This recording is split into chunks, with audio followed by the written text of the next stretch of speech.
Hi students, this is our fourth and final video for the topic of further functions for the International Baccalaureate course, Analysis and Approaches. In this video we're going to look at what happens when we graph the absolute value of a function. Recall, the absolute value or modulus of a real number is its distance from zero on the number line, and this is what we write. As this is a distance, the absolute value cannot be negative, and so that means the absolute value of negative 3 is equal to 3, and the absolute value of positive 3 is also equal to 3. And here's the graph of y is equal to the absolute value of x. It looks like a V. It's entirely above the x-axis. This is the line y equals x, and it would have continued down here below the x-axis. Any negative y values are going to be reflected in the x-axis. And here's another feature. It has a non-smooth point at x is equal to 0, so it can't be differentiated at that point. So what are the features of the graph of y is equal to the absolute value of f of x? It's going to be entirely above the x-axis. Any sections below the x-axis will be reflected in the x-axis. And all positive values of f of x are invariant points. Here's example 1. For the graph of f of x is equal to x squared multiplied by x minus 2, which is shown, draw the graph of y is equal to the absolute value of f of x. So this is probably the easiest of all of the graphs that we have done in this topic. Anything above the x-axis is going to stay the same, and everything else is just going to be reflected above the x-axis. So that's the point roughly there, and it's just a mirror image. So it's going to look like that. Example 2, here we have the graph of f of x is equal to x minus 1 over x plus 2. Let's graph y is equal to the absolute value of f of x. So exactly what we did before. This comes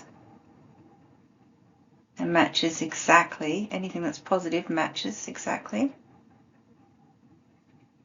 It looks like that. And then this one here is going to reflect up like that. We've also got to be able to graph f of the absolute value of x. So a little bit different. The absolute values are around the x, not around the function itself. So what are the features of this graph? Well, the positive x-axis graph is going to be reflected in the y-axis.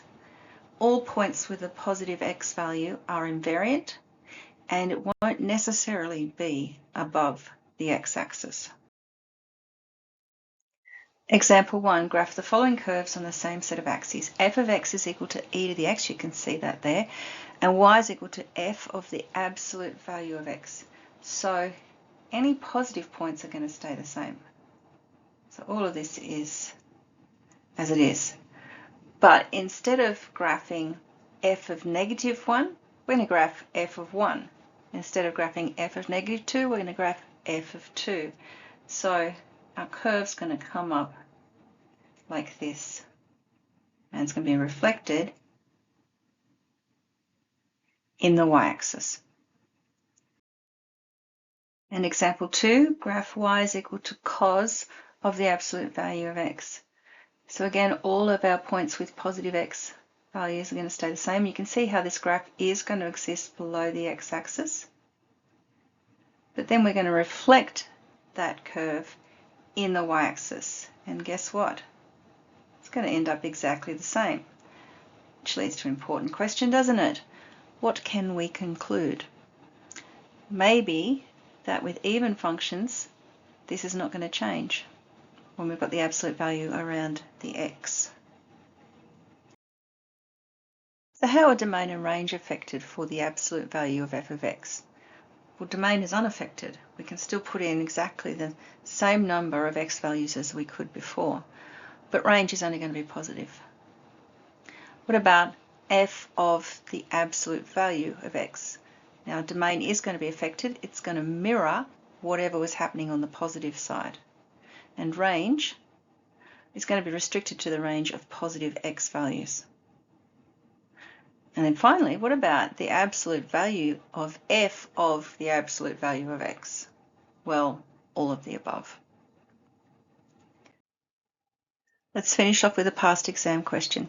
Part of the graph of a function f is shown in the following diagram. The graph of y equals f of x has a y-intercept at 0, 3, an x-intercept at a, 0, and a horizontal asymptote y is equal to negative 2. Consider the function g of x is equal to the absolute value of f of the absolute value of x. Sketch the graph of g of x, labeling any axis intercepts and giving the equation of the asymptote. All right, so we've got two things to do here. We've got the absolute value of x and we've got the absolute value of the function. So I'm going to start with the absolute value of the function, which just means that this is going to scoot up like this. But everything else is going to be the same. All of this is the same. And we're going to have partial asymptote here at 2. All right, so that is that part. Now let's get a different colour and we'll do the inside bit. Now in this case, this isn't going to exist anymore. It's going to mirror what is happening in the positive quadrant. So see, I'm going to put A about there, and it's going to come down like that, and then it's going to scoot up here to an asymptote of y is equal to 2. So giving the equation the asymptote, y is equal to 2. The second part, find the possible values of k such that g of x all squared equals k has exactly 2 solutions. So let's start by graphing g of x all squared. Now we know this point here is going to become 9, so that's up there somewhere. X-intercepts stay the same, and this asymptote here at y is equal to 2 becomes y is equal to 4 when we square it. Now remember that between y equals 0 and y equals 1 we have a curve that's closer to the x-axis, and then it's going to scoot up like that, and the same on this side. And then here it's going to do the same thing between 0 and 1 and then come up closer to there, and the same on this side. Alright, we want to know possible values of k such that this curve equals k has exactly 2 solutions. So that's definitely going to be here and here at y is equal to 0. And then it's going to be everywhere from y is equal to 4, but not including 4 because it never equals 4, all the way up to y is equal to 9, but it never includes 9 either. So that's 4 is less than y is less than 9. And of course that is our k value, so let's just rub those y's out.